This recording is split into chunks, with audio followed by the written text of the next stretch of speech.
अस्सलामुअलैकुम दोस्तों, अल्हम्दुलिल्लाह दो डेवलपमेंट मैं आपके सामने इस वीडियो में रखने जा रहा हूँ। पहली डेवलपमेंट मच अवेटेड, जो प्रोटॉन कार पाकिस्तान में असेंबल होनी थी, इसका जो एक प्लांट लगाया गया, इसका इफ्तिताह पाकिस्तान के प्रेसिडेंट आरिफ अलवी की जानिब से कर दिया गया है। मेगा डेवलपमेंट है क्योंकि 2020 में इसने काम का आगाज़ करना था, लेकिन ये लेट हो गया कोविड-19 की वजह से। तो अब अल्हम्दुलिल्लाह ये बड़ी डेवलपमेंट हुई है। इसके अलावा जो पहली प्रोटॉन कार है पाकिस्तान में असेंबल हुई, उसे भी रोल आउट कर दिया गया, दुनिया के सामने लाया जा चुका है। तो यानी दो डेवलपमेंट हुई हैं इसी एक डेवलपमेंट के अंदर। एक प्लांट का इफ्तिताह कर दिया गया है और दूसरा जो पहली कार है वो भी सामने आ चुकी है। यहाँ दोस्तों मैं आपको बता दूं कि जो प्रोटॉन के ऑफिशियल हैं मलेशिया से, वो पाकिस्तान आए और उन्होंने इस सेरेमनी में हिस्सा लिया बाकायदा तौर पर। तो यहाँ पाकिस्तान में अलहाज मोटर्स ये इसे हैंडल करेंगे इस प्लांट को ओवरऑल, और ये पार्टनरशिप के अंदर है प्रोटॉन की जो कंपनी है उसके साथ। तो ये एक मेगा डेवलपमेंट है। आपको याद होगा कि पाकिस्तान के प्राइम मिनिस्टर और जो मलेशियन प्राइम मिनिस्टर है, इन्होंने आपस में मिलकर इसके ऊपर डिस्कशन की थी और मुख्तलिफ इन्वेस्टमेंट की अपॉर्चुनिटीज़ को देखा गया था, और इसमें फिर ये कंपनी पाकिस्तान में आकर इन्वेस्टमेंट करने जा रही थी। यहाँ दोस्तों ये मैं आपको बता दूं कि प्लांट इतना बड़ा होगा कि इनिशियल ये 25,000 कारें साल के लिहाज से पैदा कर सकेगा, बना सकेगा, प्रोड्यूस कर सकेगा, इन्हें जो असेंबल है वो कर सकेगा। लेकिन इसके बाद मज़ीद जो मार्केट डिमांड होगी उसके लिहाज से इस कैपेसिटी को इंक्रीज़ भी किया जा सकेगा, ऐसा एक लचक रखी जाएगी, फ्लेक्सिबिलिटी रखी जा चुकी है। जहाँ तक दोस्तों टेक्नोलॉजी की बात की जाए और इक्विपमेंट की, तो पाकिस्तान के अंदर काफ़ी जदीद तरीन टेक्नोलॉजी इस्तेमाल की जाएगी और high and vehicle testing equipment भी इसमें इंक्लूड किए गए हैं, जो कि पाकिस्तान लाई जा चुकी हैं।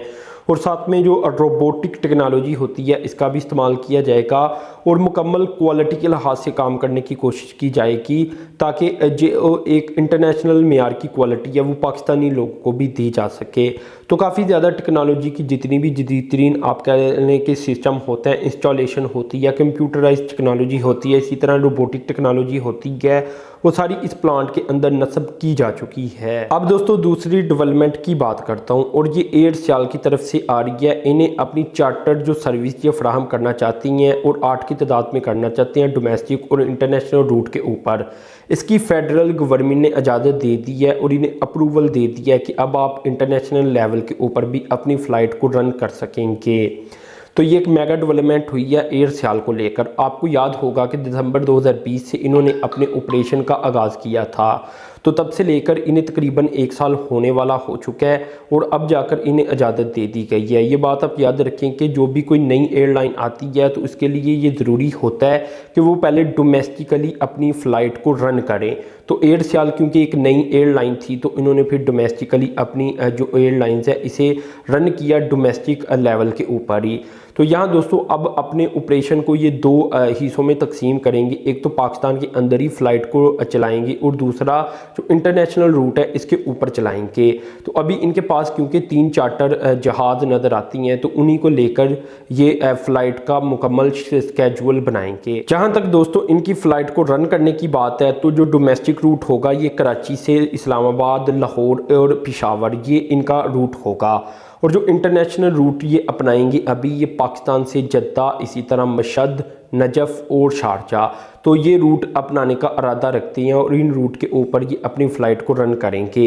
अब ये बात आप दोस्तों याद रखें कि एयरसेल क्योंकि सियालकोट की बिज़नेस कम्युनिटी की जानिब से एयरलाइन बनाई गई है, तो सियालकोट में बड़ी तादाद में लोग बाहर वाले ममालिक में रहती हैं और ये पाकिस्तान में गालबन दूसरे या तीसरे नंबर के ऊपर होगा, शायद दूसरे नंबर के ऊपर। कराची के बाद इसका दूसरा नंबर है, जहाँ के जो ओवरसीज़ पाकिस्तानी हैं वो ज़िले में सबसे ज़्यादा बाहर रहती हैं किसी और मुल्क में।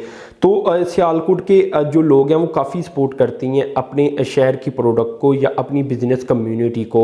तो जिस तरह सियालकोट एयरपोर्ट को आप कहने की कामयाब एयरपोर्ट बनाया गया है, इसी तरह इन्होंने जो फ़्लाइट रन करनी है इंटरनेशनल लेवल के ऊपर, ये हम जानते हैं कि सऊदी अरब और इसी तरह यूएई में बड़े जो सियालकोटी हैं वो पाई जाती हैं। तो इन्हीं को सिलेक्ट करने का मकसद यही है कि पाकिस्तान एयरसेल के लिए ये रूट प्रॉफिटेबल रहे और वो मज़ीद रूट के ऊपर भी फ़्लाइट को रन रन कर सकें। तो ये दोस्तों ओवरऑल डेवलपमेंट सामने आ रही थी, तो सोचा शेयर करूं। तो अपने चैनल को सब्सक्राइब कर देना, साथ मौजूद बेल के आइकन पर क्लिक कर देना। अब तक के लिए इतना ही था। अल्लाह हाफिज़।